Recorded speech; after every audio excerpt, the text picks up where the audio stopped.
नमस्कार दोस्तों, स्वागत है आप सबका हमारे चैनल पर। आज हम आपको उस महान सूफी संत की कहानी सुनाने जा रहे हैं जिन्होंने अपने विचारों और कर्मों से लाखों दिलों में जगह बनाई। ख्वाजा सैयद मोहम्मद निजामुद्दीन औलिया। उनका जीवन, उनका संदेश और उनकी शिक्षा हम सभी के लिए आज भी प्रेरणा का स्रोत है। तो आइए जानते हैं उनके जीवन और शिक्षाओं के बारे में विस्तार से।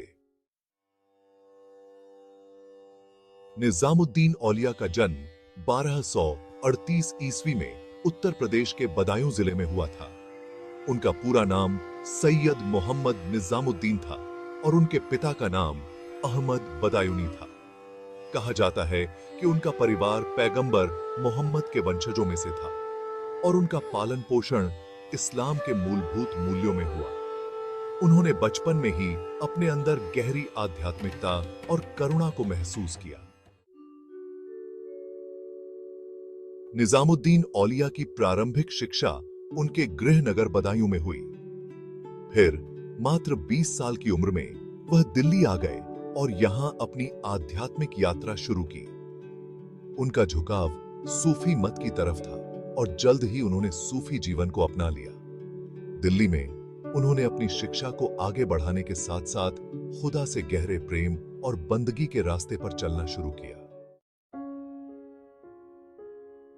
निजामुद्दीन औलिया की आध्यात्मिक यात्रा में सबसे महत्वपूर्ण मोड़ तब आया जब उनकी मुलाकात सूफी संत बाबा फरीदुद्दीन गंजे शक्कर से हुई। बाबा फरीद उनकी आध्यात्मिक गुरु बने और निजामुद्दीन औलिया ने उनसे ध्यान, आत्मसंयम और आध्यात्मिकता की गहराई सीखी। बाबा फरीद ने उन्हें प्यार, शांति और सद्भाव का संदेश दिया और यही उनके जीवन का मुख्य आधार बना। ख्वाजा निजामुद्दीन औलिया ने दिल्ली में रहकर अपने आप को जनता की सेवा में समर्पित कर दिया। वह गरीबों की सहायता करते थे, भूखों को भोजन कराते थे और जरूरतमंदों की मदद करते थे। उनकी सेवा भावना और लोगों के प्रति उनके प्रेम ने उन्हें महबूबे इलाही यानी ईश्वर के प्यारे की उपाधि दिलाई। लोग उन्हें एक मसीहा के रूप में मानते थे जो हर किसी की तकलीफें दूर करने के लिए तैयार रहते थे। ख्वाजा निजामुद्दीन औलिया के विचार और उनकी शिक्षाएं आज भी लोगों को प्रेरित करती हैं। उनके अनुसार धर्म का असली सार मानवता की सेवा में है। उन्होंने हमेशा प्यार और सहिष्णुता की बात की। वे कहा करते थे, लव ऑल हेट नन, यानी सबसे प्रेम करो, किसी से नफरत नहीं। उनकी शिक्षाएं न सिर्फ मुसलमानों बल्कि हर धर्म और हर समुदाय के लोगों के लिए थीं। उनका मानना था कि एक सच्चा इंसान वह है जो सभी से प्रेम करता है, सभी का सम्मान करता है और दूसरों की सेवा को अपना धर्म मानता है। ख्वाजा निजामुद्दीन औलिया के जीवन के कई किस्से आज भी उनकी दरगाह पर सुनाए जाते हैं। एक किस्सा उनके गुरु बाबा फरीद के प्रति उनकी अगाध श्रद्धा का है। जब बाबा फरीद का देहांत हुआ तो निजामुद्दीन औलिया ने अपने गुरु के लिए 40 दिनों तक इबादत की और उन्हें याद किया। एक और कहानी कहती है कि एक बार निजामुद्दीन औलिया से मिलने के लिए सुल्तान जलालुद्दीन खिलजी आए थे। निजामुद्दीन औलिया ने कहा कि दिल्ली अभी दूर है। ये बात उस समय के संदर्भ में बहुत महत्व रखती थी और लोगों ने इसे अलग अलग तरह से समझा।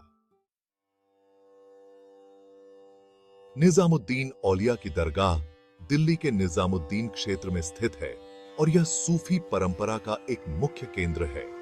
यहाँ हर साल उनकी याद में उर्स का आयोजन किया जाता है जिसमें हजारों लोग भाग लेते हैं। यह एक ऐसा अवसर होता है जब लोग अपनी सभी परेशानियों और दुखों को भुलाकर वहां शांति और सुकून महसूस करते हैं। ख्वाजा निजामुद्दीन औलिया का प्रभाव केवल भारत में ही नहीं बल्कि पूरे विश्व में फैला है।